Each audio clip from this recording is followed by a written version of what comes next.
تعال اقول لك لو معاك 13 جنيه في اليوم تقدر تجيب بيهم ايه. انا عارف ان 13 جنيه ما يجيبوش حتى كوبايه شاي على القهوه، ولكن بقى لو كملت الفيديو للاخر هتعرف ان 13 جنيه دول ممكن يجيبوا لك 4 منتجات جامدين جدا. ولو انت اول مره تشوفني ما تنساش انا رامي حموده، كل يوم منتج جديد وكل يوم معلومه جديده. ما تنساش تتابعني وتعمل لايك وتقول لي رايك في الكومنتات.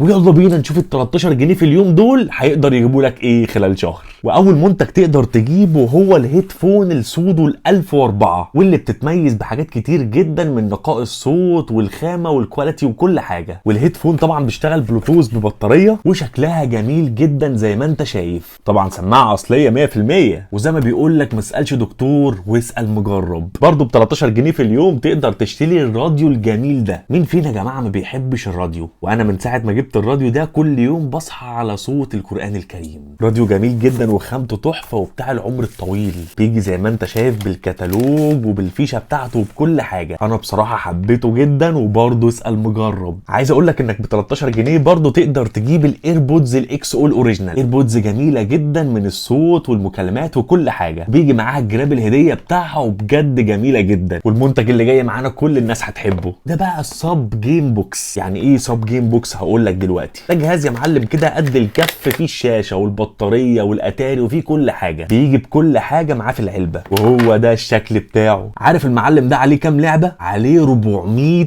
لعبه. وكمان لو مش عاجبك الشاشه الصغيره دي، الكابل ده بيخليك توصله على التلفزيون. كل ده بكام يا معلم؟ ب 13 جنيه في اليوم، بتمن كوبايه قهوه او شاي في القهوه. بس كده، اوعى تكون نسيت تعمل لايك وتقولي رايك في الكومنتات. سلام.